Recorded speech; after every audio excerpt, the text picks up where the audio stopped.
नमस्कार, आप सभी का बहुत बहुत आपका स्वागत है, अभिनंदन है।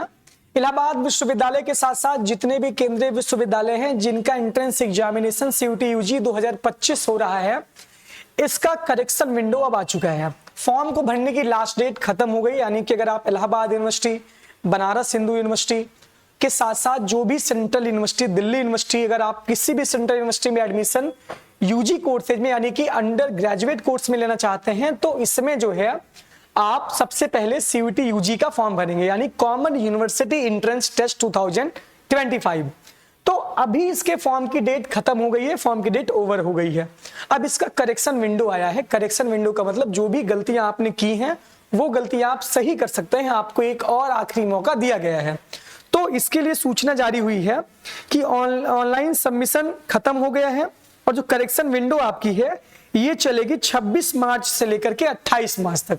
अभी हमने सीयूटी का पोर्टल खोला है, करेक्शन विंडो, यहाँ पे सारी चीजें लॉगिन करेंगे, आप सारी चीजें यहाँ पे कर लेंगे।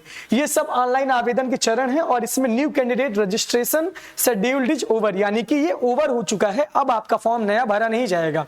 अब जो फॉर्म भरे गए उसको लॉगिन करके और आईडी पासवर्ड डाल करके आप अपना आगे का सारी चीजें कर सकते हैं। ये पूरा का पूरा प्रोसेस आपका यहीं से होगा, स्टेप बाय स्टेप करेक्शन यहाँ पे यहीं से होगा। ये तो मैंने आपको पूरा खोल के दिखा दिया। अब मैं इस वीडियो के माध्यम से आपको बताने वाला हूं कि क्या क्या चीजें आपको करेक्शन आप कर सकते हैं। ये सब के लिए वीडियो इंपॉर्टेंट है। जो भी कहीं भी आप सेंट्रल यूनिवर्सिटी में एडमिशन लेना चाहते हैं तो आप पहले तो इस वीडियो को बहुत ध्यान से देखिए। आप चाहे डीयू, चाहे बीएचयू, चाहे इलाहाबाद यूनिवर्सिटी। इसके बाद में हम एयू के बारे में बताएंगे कि इलाहाबाद यूनिवर्सिटी में आप लोग क्या क्या करेक्शन कर दें। अभी आपके पास क्या क्या समय है करने के लिए। सबसे पहले किसी भी सेंट्रल यूनिवर्सिटी का फॉर्म भरते समय हम जहां जाना चाहते हैं वहां की एलिजिबिलिटी क्राइटेरिया हमको ध्यान में रखनी पड़ेगी।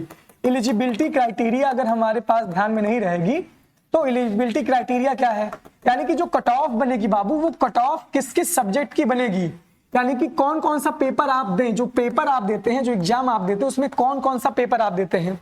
इस बार आपको पता होना चाहिए कि सीयूटी यूजी में 5 सब्जेक्ट का मैक्सिमम पेपर हम दे सकते हैं, यानी 5 पेपर सब मैक्सिमम दे सकते हैं। इसमें लैंग्वेज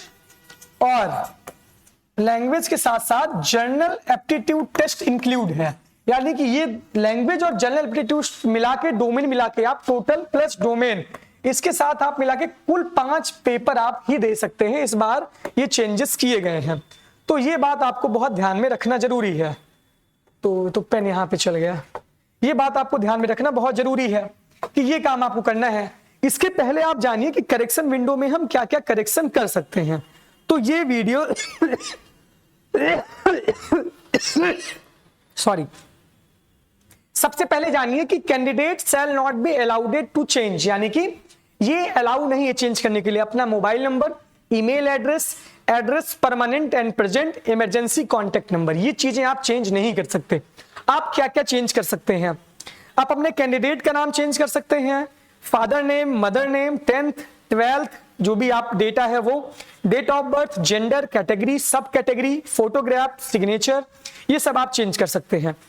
जैसे जो बच्चे कैटेगरी भरे होंगे, कैटेगरी में बहुत सारे बच्चे जो ईडब्ल्यूएस वाले हैं, ईडब्ल्यूएस वाले बच्चों के पास अभी ईडब्ल्यूएस सर्टिफिकेट नहीं बना होगा, लेकिन वो इसके अंतर्गत, इसके दायरे में आ रहे हैं। तो यहाँ पे बाबू आपका सर्टिफिकेट अपलोड करने के लिए नहीं बोल रहा है, यहाँ पे आपको बोल रहा है कि आप जर्नल में हैं तो यस भरिए, ईडब्ल्यूएस के अंदर है तो वहां पे टिक करिए, ओबीसी है वहां टिक करिए। यहाँ पे आपका भी सर्टिफिकेट नहीं मांग रहा है। तो बाद में बहुत सारे बच्चे पछताते हैं कि हमने फॉर्म में ये भरा था, फिर ये गलती। तो अगर आप एलिजिबल हैं, ईडब्ल्यूएस के एलिजिबल हैं, तो आप उसमें टिक लगा दीजिए। वहां पे आपका फॉर्म अभी अगर ईडब्ल्यूएस अगर आपका नहीं बना है तो कोई दिक्कत नहीं है, तो ये काम आप कर लीजिए। अगर आप एलिजिबल हैं तो भर दीजिए, उसको चेंज जाके कर दीजिए। इसके बाद फोटोग्राफ, सिग्नेचर, ये सारी चीजें। एग्जाम सिटी भी आप चेंज कर सकते हैं परमानेंट एंड प्रेजेंट एड्रेस के बिहाफ पे, और फॉर प्रेफरेंस जो आपने भरा है, और इसके साथ साथ जो सब्जेक्ट आप है उसको भी आप चेंज कर सकते हैं। ये सारी चीजें आपको ध्यान में देना है। ये सब जो है, ये सारी चीजें मैंने आपको यहां पे बता दी। अब देखिए करेक्शन में अगर आप एक बार करेक्शन विंडो खोल दिए तो दोबारा फिर आप करेक्शन भी नहीं कर पाएंगे, तो करेक्शन भी बहुत ध्यान से करिएगा। तो अपने 12th का नाम, अपने 12th की मार्कशीट का डेटा, 10th की डेटा, अपना नाम, पिताजी का नाम, माता जी का नाम, कैटेगरी, सब कैटेगरी, सब्जेक्ट जो आप पेपर देने जा रहे हैं वो सब आप चेंज कर सकते हैं, सेंटर आप चेंज कर सकते हैं। ये सीयूटी यूजी के फॉर्म में आप अभी बदल सकते हैं। आपके पास 28 तक का समय है, आज से जो है लाइव हो चुका है। तो ये सारी चीजें हैं, आज 26 तारीख है, 26 से लेकर 28 तक ये लाइव है। अब हम बात करते हैं यूनिवर्सिटी ऑफ इलाहाबाद के ऊपर। यूनिवर्सिटी ऑफ इलाहाबाद में मैंने आपको सारी चीजें इसके पहले वीडियो में बताई हैं कि जो बच्चे जो कोर्स का भरना चाहते हैं, इस बार इसका दायरा बढ़ गया है। यूनिवर्सिटी ऑफ इलाहाबाद में जितने भी कोर्स आते हैं, BA, BSc, BCom, BFA, BPA, BLLB, BVoc media production, BVoc software development, BA media studies, fashion designing, सब कुछ जितने भी कोर्स आते हैं उन सबका मैं एक साथ बता रहा हूं। सबसे पहले तो आप ये जान लीजिए, जब आप जो देखिए, हम तो सिर्फ सब्जेक्ट के जो है सब्जेक्ट पेपर पे बात करेंगे, क्योंकि यहीं से आपकी दिक्कत होती है। जब कट ऑफ बनती है तो कट ऑफ किसका बनेगा? कट ऑफ बनेगा जितने कोर्स है सब में सबसे पहले कि एक लैंग्वेज कंपलसरी है, एक लैंग्वेज कंपलसरी है, जर्नल एप्टीट्यूड टेस्ट आपका कंपलसरी है, ये दोनों कंपलसरी है। और डोमेन सब्जेक्ट में सिर्फ एक डोमेन कंपलसरी है, वो अलग अलग कोर्स के लिए अलग अलग डोमेन है। जैसे बीए, बीएलएलबी, इन सब कोर्सेज के अलग डोमेन है। बीएससी बायो के लिए अलग डोमेन है, बीएससी मैथ के लिए अलग डोमेन है, ये सब हम बता देंगे। बीकॉम के लिए भी अलग है, तो हम इसको बता देंगे। इस बार जो है एक ही डोमेन मांगा जा रहा है। इसके पहले जब यूनिवर्सिटी ऑफ इलाहाबाद अपना एंट्रेंस एग्जाम कंडक्ट करवाती थी सीयूटी के थ्रू, तब इसमें दो डोमेन का क्राइटेरिया था। इस बार सिर्फ बाबू एक डोमेन है। मान लीजिए कि आप बीए का फॉर्म भरने जा रहे हैं, जो बीए वाले बच्चे हैं वो अगर आप university of Allahabad he target करें तो आपने हिंदी लैंग्वेज भर दी, हिंदी या इंग्लिश में से कोई एक लैंग्वेज भर दी, प्लस जर्नल एप्टीट्यूड टेस्ट आपने भर दिया, तो आपके पास एक पेपर इसका लैंग्वेज का हो गया, एक पेपर इसका हो गया, 2 पेपर आपका हो गया। मैक्सिमम 5 पेपर आप पेपर दे सकते हैं। अगर आप बीए करना चाहते हैं तो बीए में पिछली बार ये था कि सिर्फ आर्ट्स के सब्जेक्ट ही इंक्लूड किए गए थे, history, polity, geography, economy, sociology, Sanskrit, ये सारे सब्जेक्ट थे। लेकिन इस बार इसका दायरा बहुत बढ़ा दिया गया है, क्योंकि नई शिक्षा नीति के तहत अब जो है बीए 4 साल का इस बार होने वाला है। तो अब जो बच्चे बीए कोर्स करना चाहते हैं, जो बीएलएलबी करना चाहते हैं, बीएलएलबी में लीगल स्टडी हटा दिया गया डोमेन से, वो खत्म कर दिया गया सीयूटी के द्वारा। तो जो बीए, बीएलएलबी ये सब कोर्स करना चाहते हैं बच्चे, वो जो अपने फॉर्म में डोमेन भर सकते हैं, वो math, physics, chemistry, history, geography, economy, polity और अकाउंट, बिजनेस, ये सब सब्जेक्ट आप भर सकते हैं। कोई एक सब्जेक्ट इसमें से होना चाहिए। तो मान लीजिए कि आपका अगर मैथ स्ट्रीम से, अगर आप पीसीएम बैकग्राउंड से हैं और आपको पता है कि हमारी फिजिक्स, केमिस्ट्री, मैथ बहुत अच्छी है, तो अगर आप बीए में एडमिशन लेना चाहते हैं, बीएलएलबी में एडमिशन लेना चाहते हैं या बीएससी में लेना चाहते हैं, तो सबसे अच्छा आपके पास टेक्निक ये है कि आप फिजिक्स भरिए, केमिस्ट्री भरिए और मैथ भर दीजिए, कोई दिक्कत नहीं है, फिर भी आपका बीए में एडमिशन हो जाएगा। मान लीजिए कि आप सिर्फ एक ही डोमेन भरना चाहते हैं, तो आप कोई एक डोमेन भर दीजिए। आप 5 पेपर भर सकते हैं, ये कर दीजिए। थोड़ा सा जैसे कभी कभी किसी का मैथ का पेपर आसान आ गया तो मैथ में अच्छा नंबर पा गया, किसी का फिजिक्स में अच्छा आ गया, फिजिक्स में पा गया। तो जब आप 2-3 डोमेन बाबू भरेंगे, 2-3 डोमेन सब्जेक्ट अलग अलग भरेंगे जो यूनिवर्सिटी ऑफ इलाहाबाद कह रही है, तो उसमें जिसका सबसे अच्छा नंबर रहेगा जिस डोमेन का, मान लीजिए कि हमने मैथ भरा, फिजिक्स भरा और हिस्ट्री भरा। मैथ में हम पाए 100 नंबर, फिजिक्स में 120 पाए और हिस्ट्री में हम पा गए 110 नंबर। तो फिजिक्स वाला जो नंबर हमारा ज्यादा है, यही आपकी कट ऑफ में यहां ऐड हो जाएगा, ये जान लीजिए। तो डायनेमिक फॉर्म भरिए, आप पेपर देने से मत घबराइए। कभी कभी हिस्ट्री भी आप डायरेक्ट, मतलब अब जरूरी नहीं है कि अगर आप पीसीएम से हैं तो आप यही भरिए, आप हिस्ट्री भी भर दीजिए, ज्योग्राफी भी भर दीजिए, पॉलिटी भी भर दीजिए।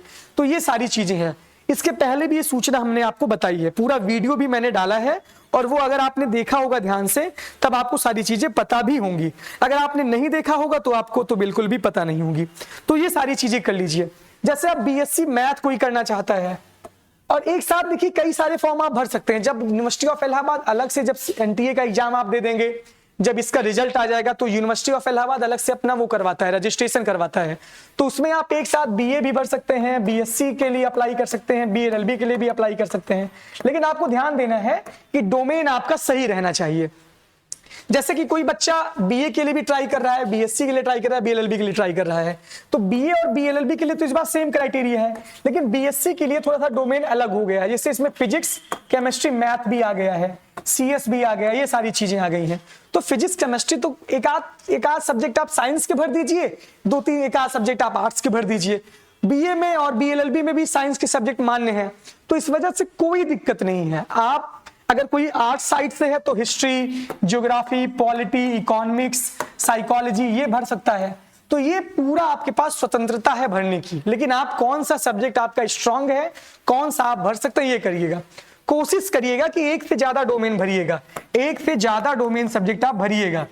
एक से ज्यादा भरेंगे मतलब मैक्सिमम आप 2 से 3 भरिएगा, जिसमें आपका ज्यादा नंबर रहेगा, ज्यादा मार्क्स जिसमें आपके रहेंगे वो आपके लिए बेहतर रहेगा। तो ये सारी चीजें हम आपको बताना चाहते थे, जिसमें आपके ज्यादा नंबर हैं वो आपके लिए बेहतर रहेगा कि इसमें आप अच्छा परफॉर्मेंस कर सकते हैं। तो ये पूरी चीजें आपको मुझे बतानी थी, तो ये आप ध्यान दीजिए। जैसे मान लीजिए कॉमर्स के कोई छात्र बीकॉम करना चाहता है, तो बीकॉम का भी दायरा इस बार बढ़ा दिया गया है। तो वो वीडियो मैंने अपलोड किया है, एलिजिबिलिटी क्राइटेरिया का वीडियो मैंने अपलोड किया है। अगर आपको नहीं समझ आ रहा तो इलाहाबाद यूनिवर्सिटी एक्सप्रेस ये है हमारा चैनल टेलीग्राम का, जिसका लिंक कमेंट बॉक्स में पिन है, आप इसको ज्वाइन कर लीजिए। मैं उस सभी का लिंक भी दे दूंगा मैं आपको, वहां से आप देख लीजिए। इस बार थोड़ा सा रूल बदला गया है, तो इस वजह से थोड़ा सा दिक्कत हो सकती है, लेकिन कोई दिक्कत नहीं है। यहां से आप जुड़े रहेंगे तो आपको सारी सूचना, सारी जानकारी हम देते रहेंगे। बहुत बहुत धन्यवाद आपका, बहुत बहुत आभार, थैंक यू।